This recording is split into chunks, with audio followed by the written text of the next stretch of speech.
बिस्मिल्लाहिर्रहमानिर्रहीम। अस्सलाम वालेकुम नाज़रीन, मैं हूं आम शहरी आरिफ हमीद भट्टी। नाज़रीन, आप जानते हैं एक माह कबल अमेरिका ने साजिश करके और मुदाखलत के ज़रिए अपने आलाकारों के ज़रिए एक मुंतखब हुकूमत साबिक़ वज़ीर-ए-आज़म इमरान खान की हुकूमत का ख़ात्मा कर दिया। लेकिन लगता है अमेरिका की हिस्ट्री है कि जहाँ उसके मनपसंद हुक्मरान ना हो वो हुकूमतें नहीं चेंज कराते, उन लीडरों का भी ख़ात्मा कर देते हैं। इसी तरह के कुछ वाक़यात पाकिस्तान की तरफ बढ़ते जा रहे हैं। जैसे ही इमरान खान की हुकूमत को अदम एतमाद के ज़रिए और बैरूनी साजिश के बाद पाकिस्तान के आलाकारों के ज़रिए 25 अरब रुपया बकौल PTI ख़त्म किया गया, उसके बाद इमरान खान की जान को रोज़ बरोज़ खतरा बढ़ता जा रहा है। पहले मौजूदा हुकूमत ने अमेरिका की लाइन पर, बैरूनी लाइन पर इमरान खान के खिलाफ मजहब कार्ड इस्तेमाल करके मुकदमा तौहीन रसालत के दर्ज कराए ताकि इससे मुल्क की खाना जंगी हो। क्या नाज़रीन ऐसा लगता है कि बाज़ दानिस्ता या गैर दानिस्ता पाकिस्तान की ताकतें पाकिस्तान को कमज़ोर करने के लिए ऐसे हालात बना रहे हैं कि पाकिस्तान में खाना जंगी हो जाए? कहा जा रहा है इसका मरकजी किरदार इस वक्त लंदन में बैठा है और पाकिस्तान में इसके ताने बाने बुन रहे हैं। नाज़रीन, इसी सिलसिले में इमरान खान ने एक मुतालबा किया था कि अमेरिका से जो मरासला आया है उसमें अदम एतमाद का नाम है, इमरान खान के हुकूमत के खात्मे का नाम है और ना जाने पर पाकिस्तान से सख्त इंतकाम लेने का निशान है। इस हकीकत को गवर्नमेंट सामने नहीं ला सकी। ऐसे में इमरान खान ने अवाम की अदालत में जाने का फैसला किया और अवाम ने जोक दर जोक उनके साथ देना शुरू कर दिया और हुकूमत के खिलाफ बढ़ती हुई नफरत सरकारी इदारों में भी फैल गई और जो हमेशा डिसिप्लिन में इदारे रहते थे उन्होंने भी इस पर अमेरिकी मुदाखलत पर सख्त नाराज़गी का इजहार किया कि हमने सारी उम्र इस मुल्क के लिए जानो माल की कुर्बानियाँ दी हैं, लेकिन अगर अमेरिका की गुलामी कबूल करनी है तो फिर हमें 1947 में आज़ाद होने की क्या ज़रूरत थी। इमरान खान ने एक मुतालबा किया और इसको सलामती कौंसिल के 2 इजलासों में रखा जहां इसकी तायद की गई, तायद इस मरासले की, जिसमें लिखा है कि इमरान खान के खिलाफ अदम एतमाद आ रही है, अगर ये चले गया तो आपको माफ़ कर देंगे। माफ़ी भिखारी मांगते हैं, इज़्ज़तदार खुद मुख्तार कौमें नहीं मांगती। लेकिन इन्होंने गुलाम बनाने के लिए ना सिर्फ अमेरिका को और यहाँ पर उनके आलाकार को सुकून आया, अब उसकी ज़िंदगी को ख़तरा है। दूसरी तरफ साबिक़ वज़ीर-ए-आज़म इमरान खान ने और PTI के चेयरमैन ने मुतालबा किया था कि सुप्रीम कोर्ट का जुडिशल कमीशन बनाया जाए ताकि और इसकी ओपन नशरियात की जाए, इसकी नशरियात को महदूद ना रखा जाए और इसको पूरी कौम के सामने लाया जाए। लेकिन बदकिस्मती देखें, हुकूमत ने, आर्मी चीफ ने यह मरासला देखा, हुकूमत के मुताबिक PTI के मुताबिक नहीं लिया, चीफ जस्टिस ऑफ पाकिस्तान ने भेजा और आज मिट्टी पाओ स्कीम के तहत नून लीग की वजीर इंफॉर्मेशन मोहतरमा मरियम औरंगजेब ने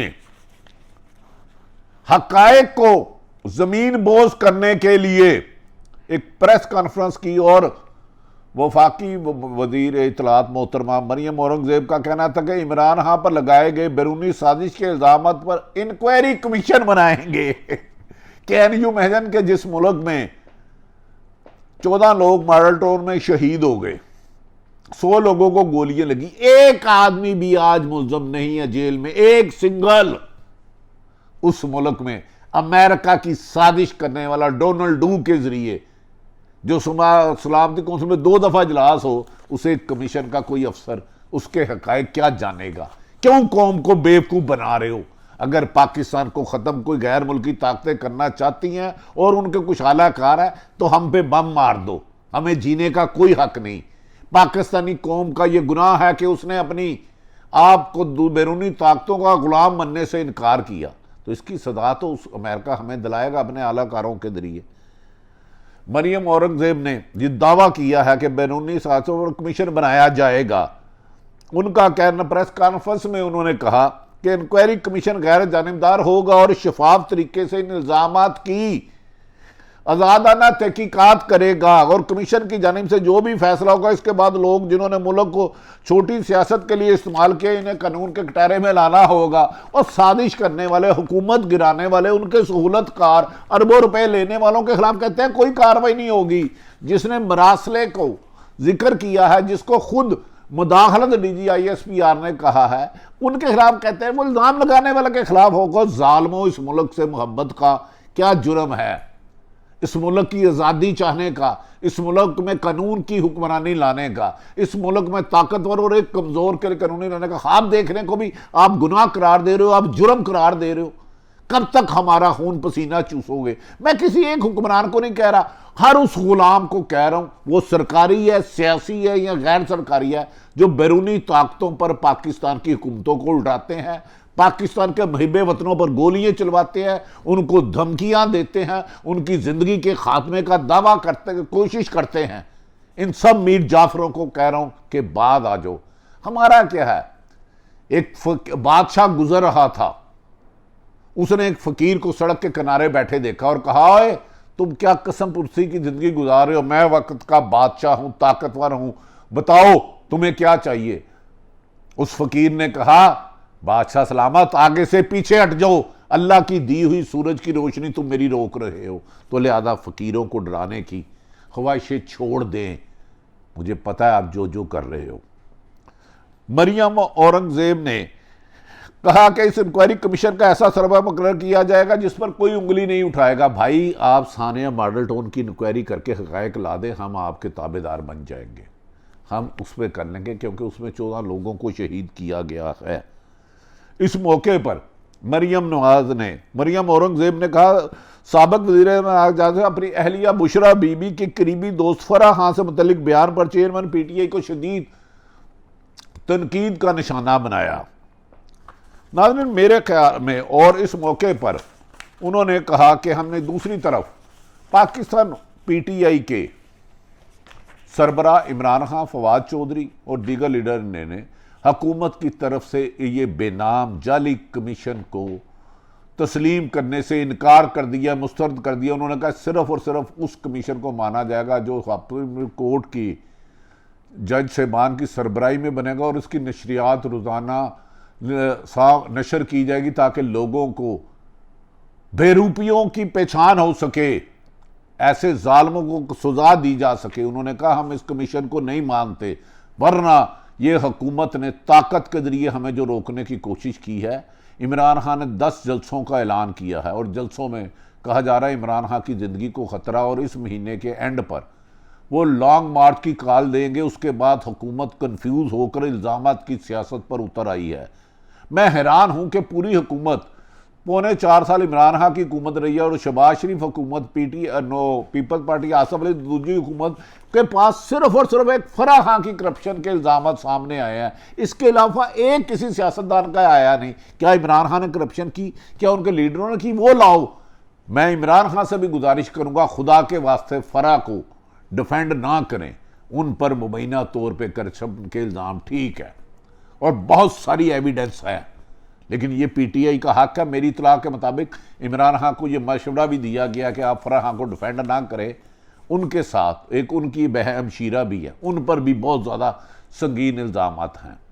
आज मरियम ने कहा कि शहबाज फ्रंट मैन था उसका साबिक वज़ीर आला पंजाब उस्मान बुज़दार, तो उस आपने हमजा शहबाज साहब ने खुद फरमाया, मरियम साहिबा ने फरमाया कि रोज़ाना ट्रांसफ़र पोस्टिंग को ठेके के पैसे लिए जा रहे हैं। ये बताएं, आज तक आपने ये हकायक क्यों नहीं बताए कि मरियम फराह खान और उस्मान बुज़दार किन से ठेकों से पैसे लेते थे, ट्रांसफ़र पोस्टिंग और तरक्कियों के किन से पैसे लेते थे, उनके खिलाफ कार्रवाई क्यों नहीं कर रहे? अब तो हुकूमत हमारी है और 10 नाम ही दे दो। हाँ, उस्मान बुज़दार करप्शन करते थे, मुबैना तौर पर करते थे, सरेआम करते थे, लेकिन आप उनके खिलाफ कार्रवाई क्यों नहीं कर रहे? उनका PSO अली हैदर आपके पास है और दीगर लोग हैं जो एक एक चीज़ बताने के लिए तैयार है। क्या आपने सिर्फ और सिर्फ इमरान खान को नुकसान पहुंचाना है? क्या उस्मान बुज़दार की करप्शन मौजूदा हुकूमत के लिए जायज़ है? वो जाते जाते सरकारी अरबों रुपए की, करोड़ों रुपए की गाड़ियां भी ले गए उस्मान बुज़दार साहब, मैं आपको टिप देता हूँ। लेकिन मुझे लगता है कि हुकूमत मायूस हो गई है कि इन्हें एक महीने में इमरान खान की करप्शन का एक सबूत नहीं मिला। फराह की करप्शन भी नाजायज है, नाजायज है, नाजायज, और कार्रवाई होनी चाहिए। लेकिन आप कहते हैं इमरान खान क्यों बोल रहा है, तो आप पूरी नून लीग ये बताए नवाज शरीफ साहब को सजा तो सुप्रीम कोर्ट ने दी थी।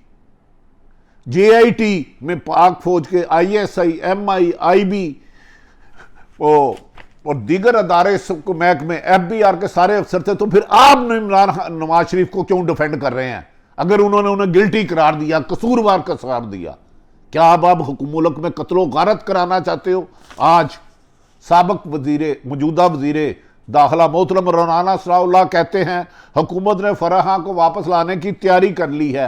अंदाजा करें वफाकी हुकूमत नून लीग की और जो 14 जमातों की है, ये उससे सिर्फ एक फराह की करप्शन है, सारी जमात का ये करप्ट है। लेकिन ये नहीं बताया किन से ट्रांसफर पोस्टिंग के पैसे लिए, किन के खिलाफ कार्रवाई की और किन के खिलाफ कर रही है। एक नहीं ला सके सबूत। वो सबूत लाओ। हम कह रहे हैं फराह है या PTA का कोई भी है जिसने करप्शन किया, उनको करार वाकया सजाएं दें, उन्हें कोई रियायत ना करे, लेकिन सबूत भी तो लाएं, सबूत भी लाएं। उस्मान बुजदार साहब के बात भी लाए, लेकिन इमरान खान पर आप करप्शन का सबूत मेरी इन्फॉर्मेशन के मुताबिक कोई नहीं है। राना सलाउल्लाह ने कहा है कि फराह को वापस लाने के लिए कोशिश कर रहे हैं, सच गुलाएंगे, किसी को भागने नहीं देंगे। इमरान नियाजी बस तुमने अब घबराना नहीं। वजीर दाखिला हमारे दोस्त है राना सलाउल्लाह कहते हैं तरीके इंसाफ के 4 मुलाजमीन के बैंक अकाउंट्स की तफसीलात हासिल करने का भी फैसला किया है। फॉरेन फंडिंग का 9 साल से रिकॉर्ड नहीं मिला। एडिटर उन्होंने कहा कि PTI को फंड देने वाले को जो भी उनका था धरना, उसके तमाम पैस फंडिंग के सोर्स करेंगे, उनको सजाएं देंगे। तो PDM ने भी तो तहरीक चलाई है, उनके भी ढूंढो, मकसूद चपड़ासी के भी ढूंढो। ये सिलेक्टेड इंसाफ, इमरान खान ने भी कुछ गलती की थी, कुछ सिलेक्टेड इंसाफ की वजह से लोगों को सजाएं नहीं दी। इस वजह से आप मौजूदा जो हुकूमत है, सब का अपोजिशन अंदर गई, सिलेक्टेड इंसाफ थे, ब्यूरोक्रेसी इनके साथ मिली हुई थी मौजूदा हुकूमत के साथ, आला सरकारी ओहदों पर फायज थे, लेकिन गैर जानिबदारी ना होने की वजह से सब नहीं मिला। लूटा मादी मौजूदा हुक्मरानों ने अरबों रुपया मादी में 4-4 दफ़ा हुकूमतों में रहे हैं। नाज़रीन, दूसरी बात अफसोस है कि सहाफ़ियों को भी धमकाया जा रहा है। पाकिस्तान के अहम तरीन अदारों में कुछ लोगों से मैंने रब्ता करने की कोशिश की तो उन्होंने बात करने से गुरेज किया। मेरे उनसे बहुत अच्छे एहतराम का रिश्ता है। मैंने पूछा क्या, उन्होंने कहा आजकल हमें बात करने से अवॉइड किया गया है, हमें गुरेज किया गया है, 2 लोगों को हमनुमा बनाने की कोशिश की जा रही है, वो भी नहीं बन रहे। क्या हमारी तकदीर का फैसला अमेरिका नाका करेंगे? क्या हम अपने असल रब को भूल कर अमेरिका की गुलामी शुरू करेंगे? अब ये 22 करोड़ अवाम ने फैसला करना है। मैं ये नहीं कहता इमरान खान की हुकूमत को दोबारा लाओ, मैं ये नहीं कहता कि मौजूदा हुकूमत को गिराओ, मैं ये नहीं कहता किसी एक के खिलाफ भी इंतकामी कार्रवाई हो, लेकिन याद रख लें जब तक क्रॉस दी बोर्ड इंसाफ ना हुआ, अमन नहीं होगा, अमन नहीं होगा तो नारगी होगी। यही अमेरिका की साजिश है कि पाकिस्तान के सियासतदानों को एक दूसरे का जानी दुश्मन बना दो, पाकिस्तान के सरकारी अदारों में और अवाम में इतना फासला पैदा कर दो कि ये मुल्क की जड़ें खोखली हो जाए। या अल्लाह इस मुल्क की हिफाजत करना। आज शहबाज गिल जो वज़ीर आज़म के एडवाइज़र थे और लाहौर से मोटरवे पर इस्लामाबाद जाते हुए, उनके मुताबिक उनकी गाड़ी को हिट किया गया और उनकी गाड़ी कलाबादी खाई और मौजदाना तौर पर वो बच गए और मामूली ज़ख्मी हुए। सहाफ़ियों को भी धमकियाँ दी जा रही हैं। लेकिन क्या आज़ादी का ख्वाब देखना, मुल्क की आज़ाद रखना 22 करोड़ अवाम का हक़ नहीं है? क्या अमेरिका उधर बैठ के अपने चंद आलाकार टाउटों के ज़रिए जो पाकिस्तान में मुख्तलिफ अदवार में मुख्तलिफ हुकूमत में मुबैना तौर पर अरबों रुपये कमाते रहे, क्या अब वो पूरी 22 करोड़ अवाम का सौदा करेंगे? इमरान खान की हुकूमत आए, हुकूमतें आती हैं, नवाज शरीफ भी आई, 4 दफ़ा गई, पीपल्स पार्टी भी 3 दफ़ा आई गई, कई डिक्टेटर भी आए, लेकिन इस दफ़ा मुल्क की सलामती को बेचने वालों ने हमारे अदारों में भी इख्तलाफ पैदा कर दिया है। सरकारी अदारों में ज़कात व उशर में इख्तलाफ पैदा हो चुका है, तालीम में हो चुका है, हेल्थ में हो चुका है, एक्साइज में हो चुका है और दीगर महकमों में हो चुका है। खुदारा इस मुल्क को नफ़रतों के दिए जलाकर ना जलाए, इंसाफ का दिया जलाकर अमन लाएं। इमरान खान की हुकूमत को लॉन्ग मार्च को नाकाम करने के लिए जो ताकत का इस्तेमाल करने की ख़तरनाक हिकमत अमली बनाई गई है।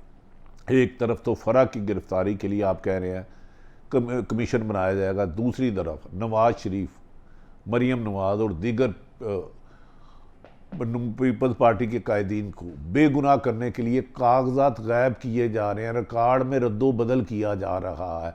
सज़ा-याफ्ता मुजरमों को बाइज्जत बरी कराने के लिए मुल्क में दोबारा मुसल्लत करने की साजिशें की जा रही हैं और इस साजिश के भी ताने बाने बैरून मुल्क रहे हैं। अब 22 करोड़ आवाम का फ़र्ज़ है कि अगर आपने किसी एक सियासी जमात से, आपकी पीटीआई से हमदर्दी है, नून से हमदर्दी है, पीपल्स पार्टी से है, जमीयत उलमा इस्लाम से है, जमात इस्लामी से है, एमक्यूएम से, बाप से है, लेकिन खुदा के वास्ते मुल्क का सौदा करने के वालों के ख़िलाफ़ एक हो जाए, बैरूनी साजिशों के ख़िलाफ़ एक हो जाए, मुल्क में अदारों को और आवाम को तकसीम करने वालों के ख़िलाफ़ एक हो जाए, वरना पाकिस्तान को खोखला करने के लिए बैरूनी साजिशों का पाकिस्तान पर अमल दरामद शुरू होना पाकिस्तान की सलामती के लिए ख़तरा है। या अल्लाह इस पाकिस्तान की हिफाजत फरमाना।